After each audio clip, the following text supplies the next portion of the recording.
So we're constantly dealing with time, aren't we? Running out of time, killing time. Time heals all wounds. It's this invisible structure that shapes everything we do.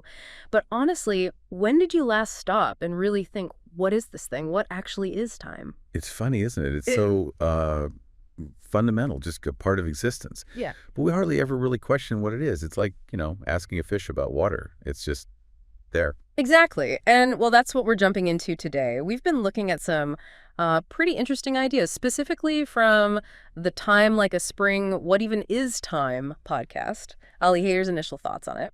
Our mission for this deep dive is basically to explore this really different perspective, this idea that maybe time isn't just the straight line we always imagine. Yeah, and it's a good thing to explore because really questioning these basic assumptions, especially about something like time, can open up completely new ways of seeing things, reality, ourselves. Okay, so let's start with the standard picture, what most of us think. Time's a line, right? Goes from the past through right now, the present, and off into the future. The podcast source even mentioned how we learn about life that way. Birth, school, job, it's all sequential. Mm-hmm. That linear model. Yeah. It works, doesn't it, for practical stuff, making appointments, writing history books, planning ahead. It gives us order, a framework. But, and this is where it gets interesting, as the podcast pointed out, our experience often doesn't quite fit that neat line. Think about being really bored, stuck somewhere. Those minutes feel like forever, right? Oh, absolutely. They just... And then the opposite, when you're totally into something fun, hours just gone. That gap, Yeah. between how time feels inside and how the clock just ticks along steadily, that's really telling. It suggests, like the source argues, that maybe the simple line model is, well, too simple. Maybe it can't capture the full picture of what time actually is. Our experience hints at something more fluid, more complex. Fluid. And that brings us to this really fascinating alternative the podcast explored. What if time isn't a line, but it's more like a spring or a slinky? Ah, the slinky. Yeah, that toy, all coiled up, bouncy. That's a great analogy, actually, the spring. Right. Because you immediately think of something with different levels, different dimensions, but they're all connected. The podcast used that image, didn't it? A slinky going down steps. You can almost picture the coils connecting. Right. So in this kind of spring model, each loop, each coil, it's not just a dot on a line. It's a whole moment in time. So instead of just moving straight ahead, you're kind of experiencing the present on one specific coil. Okay. And the coil's below you. That's what we call the past. And the one stretching up above, that's the future. Right. So what's really interesting there is the idea that in this model, the past doesn't just vanish. It doesn't just disappear into nothing. It still exists kind of on those lower coils. And the future moments. They aren't just vague ideas either. They sort of exist too on the higher coils, just waiting for us to get there.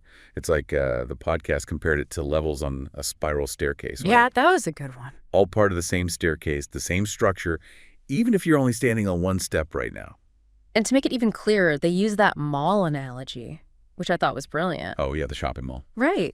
You might be, say, on the first floor looking at shoes or something, but the cinema upstairs and the food court downstairs, they still exist right now, simultaneously, even though you're not there. That really helps visualize it, doesn't it? The different mall floors, like the different spring coils, they all coexist. Our focus, our awareness is just in one spot at a time.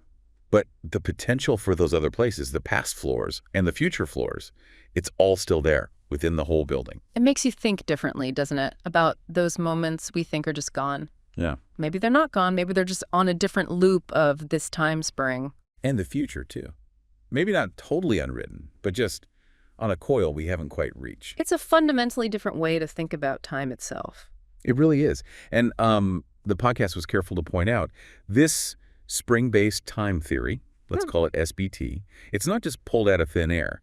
It actually connects to some real scientific ideas, like Einstein's theories, time dilation. Right, time slowing down or speeding up. Exactly, which shows time isn't this fixed absolute thing. It can be experienced differently depending on speed or gravity. So our everyday linear view, it might just be a simplification of something much more complex. Definitely. And the source also mentioned how this isn't entirely new conceptually. It touched on older ideas, philosophical, religious views.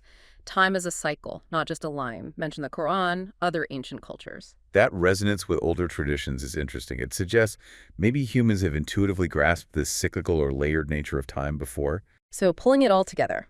SBT, this spring-based theory, suggests time is more like a structure, a dynamic spring. We live our conscious experience on one particular coil that's our present. And the possibility, even if it's just theoretical for now, of maybe some kind of interaction or movement between these coils that's hinted at, it just gives a much richer, more layered picture of time than the simple A to B line. Okay, so just to kind of wrap our heads around this core idea again, the spring-based time theory, it suggests time isn't that straight road. It's more like a spring, a slinky.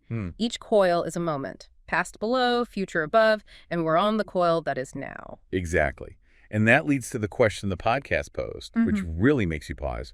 If time is like a spring, which coil are you standing on today? Ooh, that's a good one. Makes you reflect. Personally, doesn't it? Definitely. And look, this is really just scratching the surface. Our next deep dive, we're going to build right on this. We'll explore how this whole spring idea might connect to other mysteries, like time travel maybe, or that weird feeling of deja vu. Or even dreams.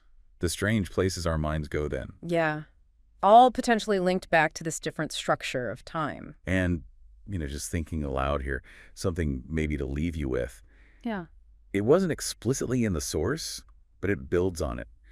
Could our emotions, maybe, or how intensely we focus on something, could those act like forces? Forces? How do you mean? Like forces that might compress or expand the coils of our personal time spring, affecting how fast or slow time feels to us. Whoa. So our feelings could literally stretch or squeeze our experience of time on the spring? Maybe.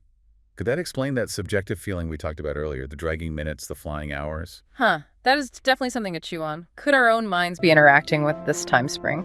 It's a thought, isn't it? Something to ponder.